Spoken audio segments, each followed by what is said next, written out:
Good afternoon. I am very excited to be here on a sunny afternoon here at Primavera Pro with the very lovely Sophie Payton. Good afternoon, Sophie. Good afternoon.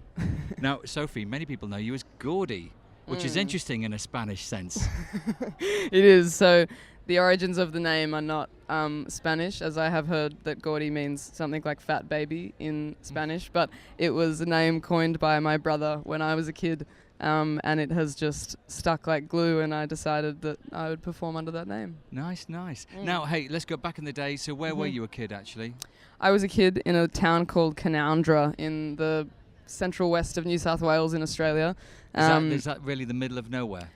Kind of, yeah, but it's a beautiful town. There's only about 2,000 people live there, and I grew up on a farm, which my family have lived on for 120 years. So it's a real important part of my life where I come from. But were you like the first artiste, therefore, to come out of your family? Yeah, I guess. Yeah, no. I have a lot of creative people in the family, but none of them have really, pursued it as a career. But they've all been very supportive of me doing it. Now, I'm guessing, did you learn to play the piano first, or did you discover you were kind of good at singing?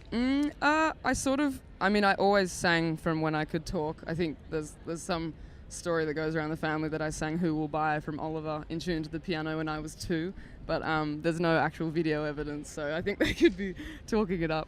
But yeah, my mum's a piano teacher, and I started learning when I was about 4.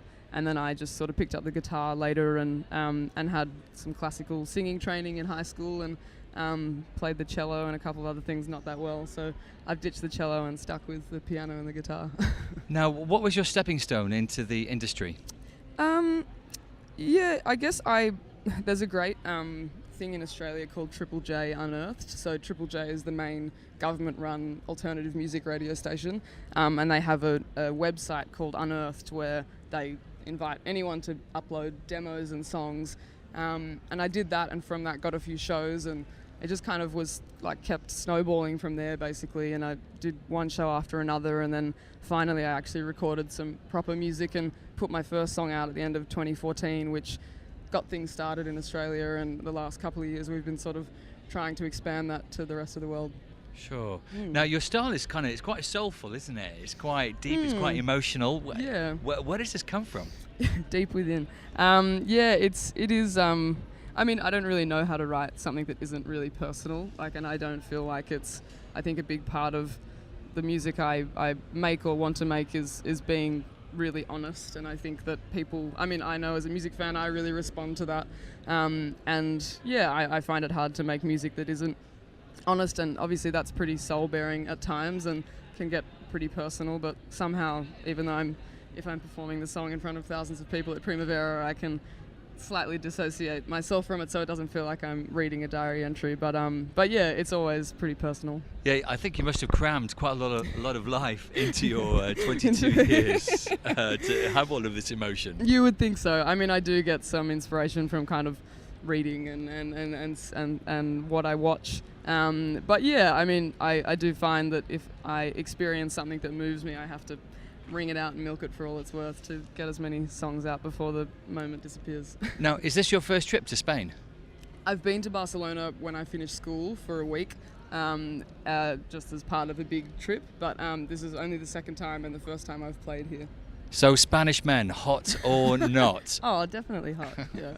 That's Rafael Nadal, he's got that thing going on. Now, in terms of your career, I wonder, what sort of direction, where do you see yourself going?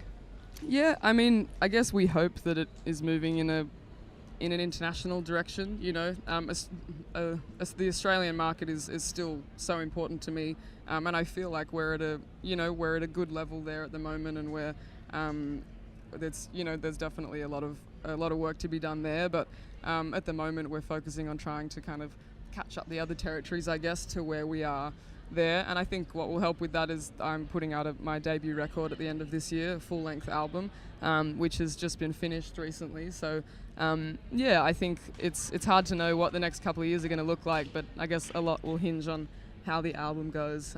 But yeah, I'm really proud of it, and I'm excited to get it out into the world. Now, your videos are also very creative. There's an interesting mix of sort of film and animation. Where's that creativity coming? Is that you or someone else? I mean, yes. Usually we get a director on board, but we like to really be involved in the process of coming up with the treatments. And I think we wanted the videos to kind of echo the music, and that a lot of the music treads this line between genres and between like the urban and a rural setting, or a folk and electronic setting. And similarly, we wanted the videos to kind of, contrast two different worlds. So whether that be, animation and real life, highlighting those kind of contrasts can bring out a really nice side to the music. Okay, so we know a little bit, or what songs you like to sing in your style. How about when you're in your bedroom, the curtains are closed, what are you dancing around to then? Last Friday Night by Katy Perry.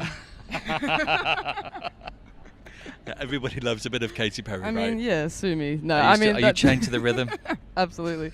That's what I would be dancing to. But in my own time, I'd be listening to often 22 a Million by Bon Iver, or the new Askia record. At the moment is kind of what's occupying my space. Interesting you mentioned Bon Iver, because some people have kind of compared you to them a little bit, haven't they? Yeah, I mean, which is, enormously flattering, and I've taken so much inspiration from them and their sound, and this, the thing I love most about them is that everything they produce doesn't sound like anything else I've ever heard, and that's something that I have, I'm really striving to do as well, because I think that's when music is at its most special, when it's something that is so unique. Fantastic. When we know you're performing a little bit later on this afternoon, right here at Primavera Pro. Yes. We wish you all the best. Have a fabulous gig. Thank have you. a great time in Barcelona. Thank you very much. I will. Thank you very much.